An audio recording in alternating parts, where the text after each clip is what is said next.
dahsyat dan perkasa. Ku bersinar bagai bintang-bintang, memuliakan nama-Mu Tuhan. Shalom semuanya, selamat malam. Saya Lintang. Pada malam hari ini saya akan membawakan renungan yang berjudul Gereja yang Memulihkan. Sebelum kita mendengarkan firman Tuhan, marilah kita berdoa. Tuhan Yesus, terima kasih atas berkat-Mu pada hari ini. Sebentar kami akan membaca merenungkan firman-Mu. Kiranya Tuhan Yesus urapi, kuasai hati pikiran kami, supaya firman-Mu boleh kami mengerti, terlebih kami lakukan dalam kehidupan kami. Terima kasih Tuhan Yesus, haleluya, amin. Bacaan kita diambil dari Yohanes 4 ayat 5 sampai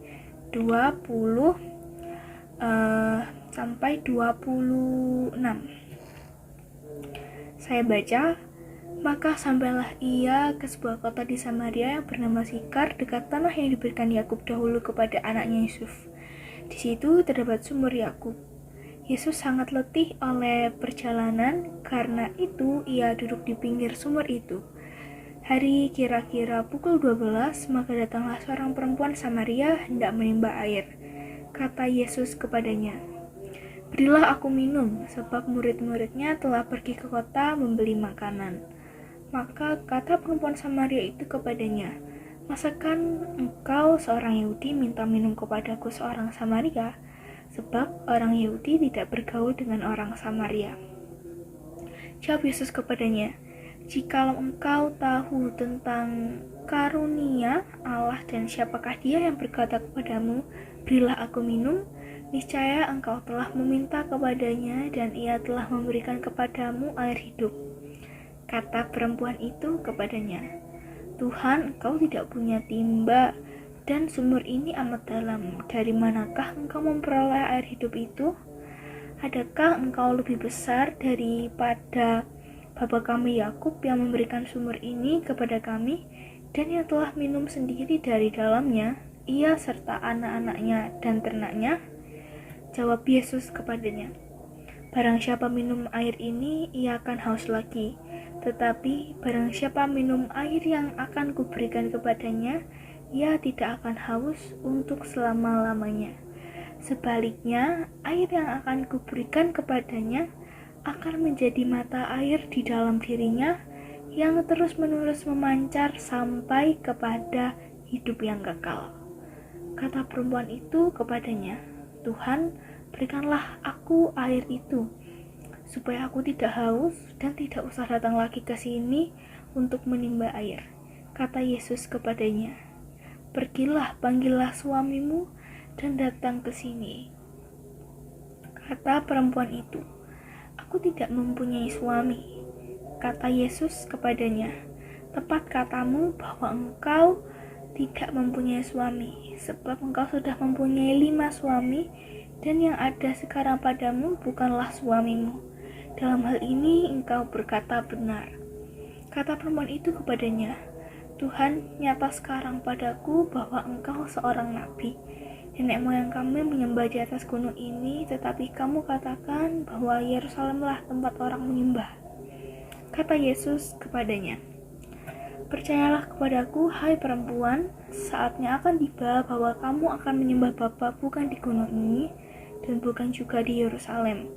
Kamu menyembah apa yang tidak kamu kenal, kami menyembah apa yang kami kenal, sebab keselamatan datang dari bangsa Yahudi.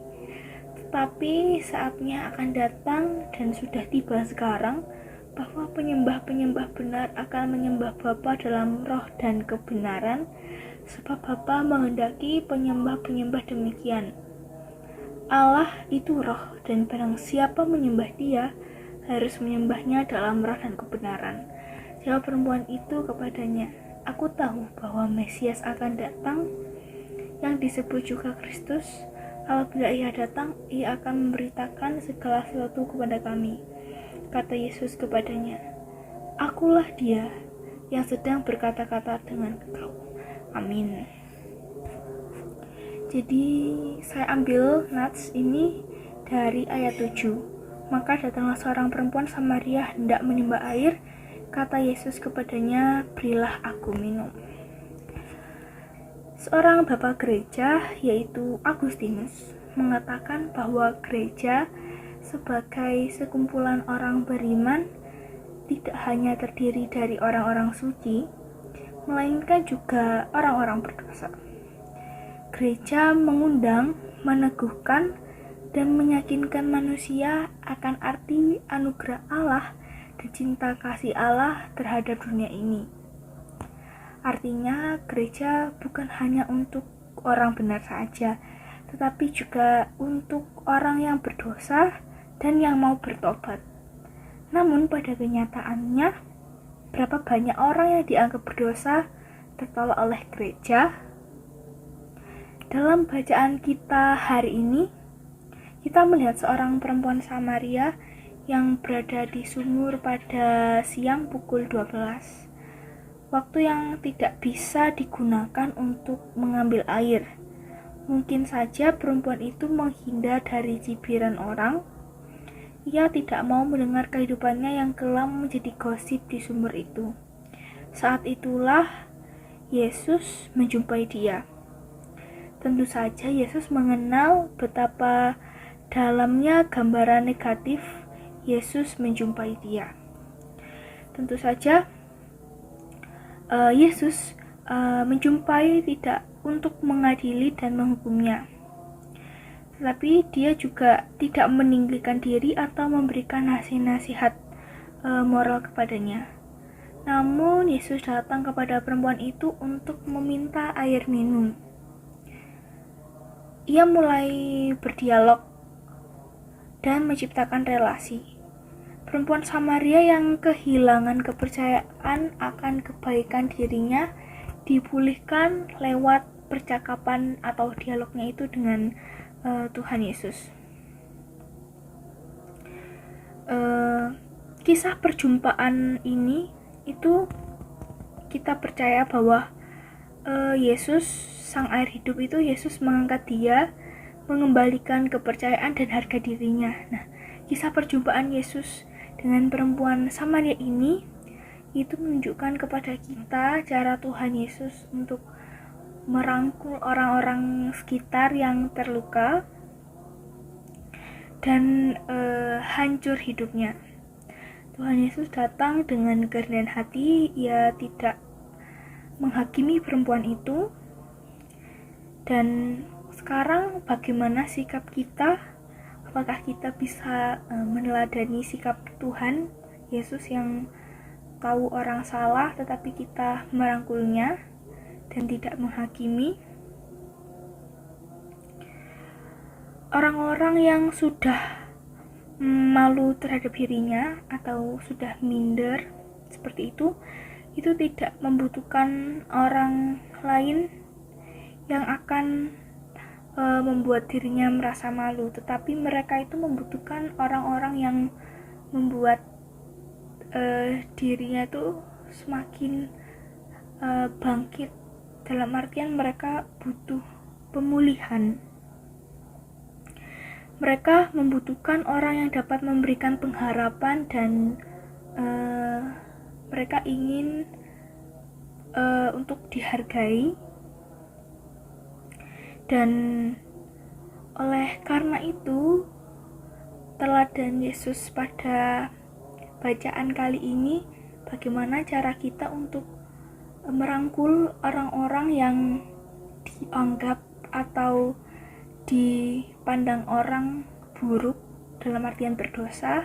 Bagaimana cara kita merangkul agar dia itu tetap menjadi semangat, tidak lagi merasa rendah diri, melainkan ia bertobat dan bisa memasrahkan semuanya itu kepada Tuhan. Marilah kita menjadi bagian gereja yang memulihkan, gereja yang senantiasa dirasakan dan dapat membawa perubahan dan dapat menjadi terang dan garam bagi hidup mereka yang tersisih. Amin. Sebelum kita menutup firman pada malam hari ini, marilah kita berdoa.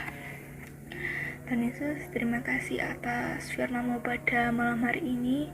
Tuhan mengajarkan kami untuk bagaimana merangkul orang-orang yang tersisih, yang berada dalam keterpurukan. Tuhan, kiranya Engkau mampukan kami untuk mengikuti teladan-Mu, dan Tuhan Yesus berkati kami di lingkungan kami agar kami dapat menjadi terang dan garam dunia bagi orang-orang di sekitar kami. Terima kasih Tuhan Yesus. Haleluya. Amin. Terima kasih pada malam ini. Kiranya renungan ini dapat bermanfaat bagi kita semua. Terima kasih. Dadah. And I have lived in the goodness